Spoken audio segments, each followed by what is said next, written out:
There are several stories that have become classic Christmas tales that are repeated over and over in infinite variations. One of these would be Charles Dickens in A Christmas Carol. How many variations of that movie have you seen? Another would be Miracle on 34th Street that has had multiple adaptations over the years. And another classic movie would be It's a Wonderful Life. The basic story of this one revolves around a man wanting a different life, but ultimately realizing the one he has is secretly what he wanted all along. But he had to see the alternate future, and while it may look good to him on paper, reality isn't all it's cracked up to be. The basic premise has been used dozens of times in different movies, shows, comic books, novels, basically any kind of media you could think of. This week's Christmas movie is no different. Today we'll be looking at Just in Time for Christmas. Like I said, this movie is all about a girl getting everything she thinks she wants. Career, fame, fortune, and a house that any young person in the 2020s would kill for. But is her new life what she truly wanted? What exactly did she have to give up in order to achieve this dream? We meet Lindsay Rogers, a professor at a college. She seems to be one of those mythical movie professors that the students love and they all rush to attend her lectures. No one in the class is just there to get a grade and could care less about the subject matter, like a lot of the people I went to college with, myself included in some classes. But in this mythical world, everyone loves her and she's the most brilliant teacher ever. She also has a loving relationship with her family, namely her grandfather and her mother. They bought her this beautiful dress for her big night out. And the dress is really nice too. It's classy, beautiful, it fits her perfectly, and it isn't too flashy or slutty, and that really fits this character who seems like more of a professional woman instead of a professional woman in the other sense, if you get my drift. I'm quite impressed that they decided to go with this dress and not go with something a little more flashy. She is getting dressed up to meet her best friend and also her boyfriend. Let me rephrase that. Her best friend who is her boyfriend. He runs a coffee shop in town and he sets up a very romantic dinner for the two of them and shows her a slideshow of their big history together. And what is that leading to? He's asking her the big question. Will you marry me? Wow, we're 15 minutes in and this movie is going to be over real quick. Of course, that would be too easy. And she reveals to him that on the way here, she was offered tenure at Yale. And frankly, she's choosing her career over love. The two are both heartbroken and they leave separately. This relationship broken. Lindsay heads to a nearby park. And this is where the magic happens. No, not the fact that she's alone at night in a park and not being attacked by homeless people. No, here she meets a friendly stranger. A friendly stranger driving a horse-drawn carriage. The friendly man offers her a ride and she gratefully accepts and ends up pouring out her guts over her situation. And this is the point where she wishes that she could see what the future holds. Of course, this guy just happens to be magic, and she gets her wish, waking up several years in the future, much to her confusion. This new future she finds herself in reveals that she is now a famous author, and that she has just about everything she ever wanted out of her career. She has fame, famous enough to have book signings and TV interviews.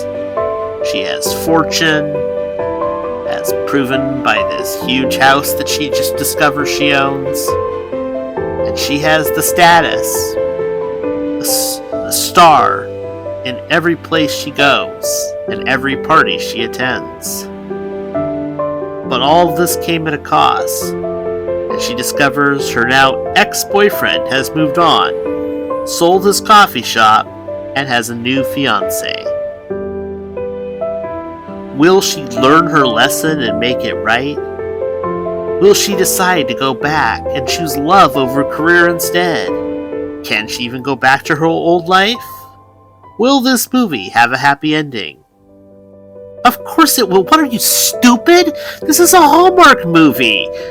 The only question is how that happy ending will be reached.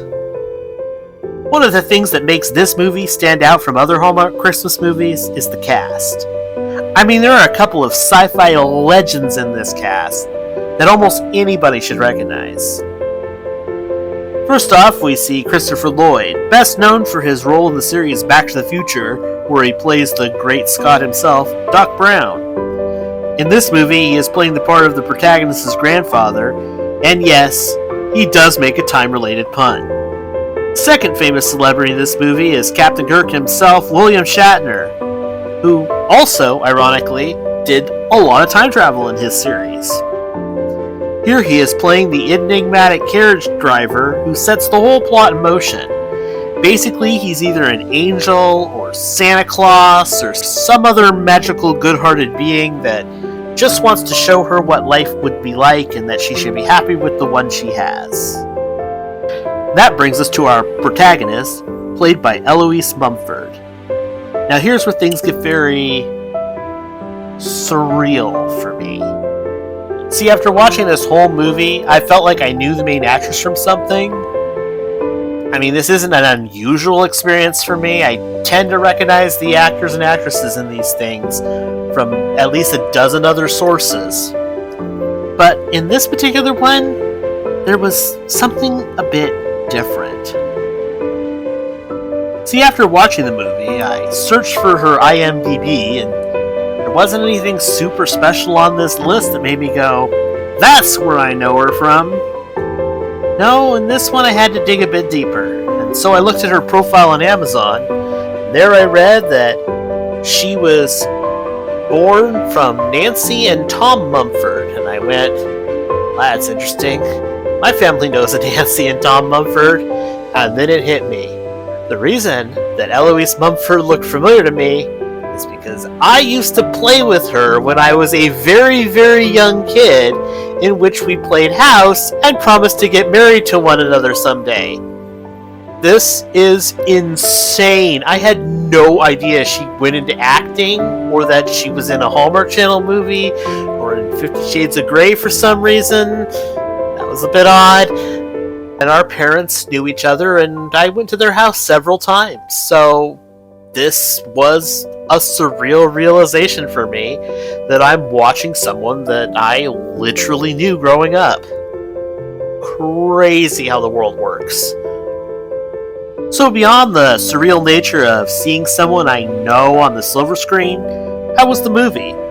Well, pretty good, all things considered. I mean, William Shatner character isn't explicitly stated to be Santa Claus, it's just kind of implied. And most movies that include Old Saint Nick are usually geared towards a more child-friendly audience. I mean, it makes sense. The Jolly Fat Man is a symbol that appeals to the youth more than the grown-up, but it does tend to make movies featuring him a bit more cheesy and less serious. However, this movie doesn't explicitly tell you he's Santa, so that allows a little bit of ambiguity in the filming and allows the story to be a bit more adult in the film's tone, even if some of it's still a bit cheesy. I mean, it's a Hallmark Channel movie after all. The story plot might be a bit predictable, seeing as how, as I said at the beginning of this review, it's based on one of the biggest Christmas movie tropes out there. But the application isn't badly done, and it's entertaining in its own unique way. I would be remiss if I didn't also mention that this movie actually has an original song called Espresso Kisses by, oh, and please, if I butcher this name, I am so sorry. I believe it's Kaylin McKinnon.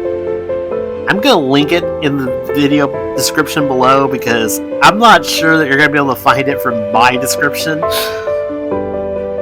Anyway, It's not a bad pop song if you're into that sort of music, and it actually fits well in the movie. They include it near the end when she's thinking back on the life that she had that she now no longer has in this new future, and the lyrics actually fit really well with the plot of the movie. I'm actually a little surprised that more movies in this genre don't do this. Get little known or breakout artists who aren't big on the scene yet and promote their songs in a movie like this. I mean, there's probably a bunch of indie performers out there who would jump at the chance to get their song in a movie that people are going to see and would probably license the song for use by the studios of these films for a lot cheaper than a hit song that is licensed by a big label. Anyway, that aside, this movie is fun and worth a watch. It's not the best movie, even the best reskinned It's a Wonderful Life movie I've ever seen, but it's definitely worth a watch. It's definitely fun. It's definitely good. So, with that in mind, I'm going to give this movie 5 candy canes out of 10. This movie is currently playing on Hallmark Plus. So if you're interested in watching it, go ahead and click over there, get a subscription, and enjoy your time with this movie. Pun intended. Thank you, and I'll see you on the next one.